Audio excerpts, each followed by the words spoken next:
السلام علیکم ورحمۃ اللہ وبرکاتہ۔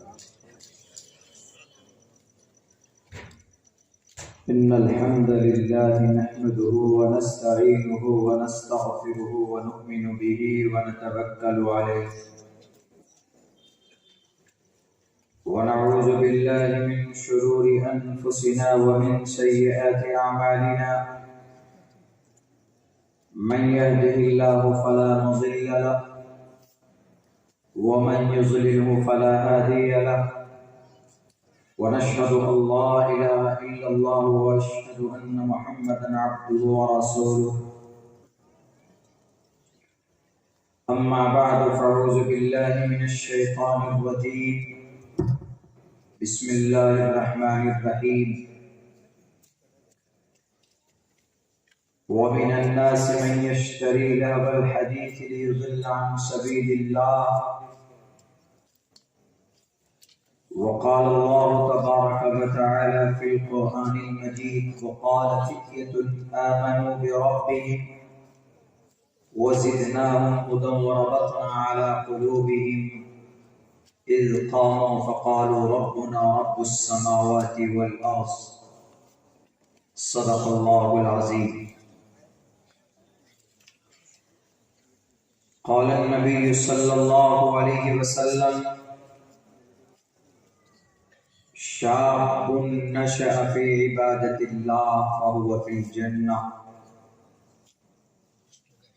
وقال النبي صلى الله عليه وسلم وعن عمره فيما أفناه وعن شبابه فيما أبلاه أو كما قال النبي عليه الصلاة والسلام. All compliments, all physical prayer and all monetary worship are for Allah. Peace be upon you, O Prophet, and Allah's mercy and blessings. Peace be upon us and righteous slaves of Allah subhanahu wa ta'ala. I bear witness that no one is worthy except of Allah subhanahu wa ta'ala. In the name of Allah, the most gracious, the most merciful. My Lord, explain me my grace is my task for me. Remove the impediment from my speech so they may understand what I say.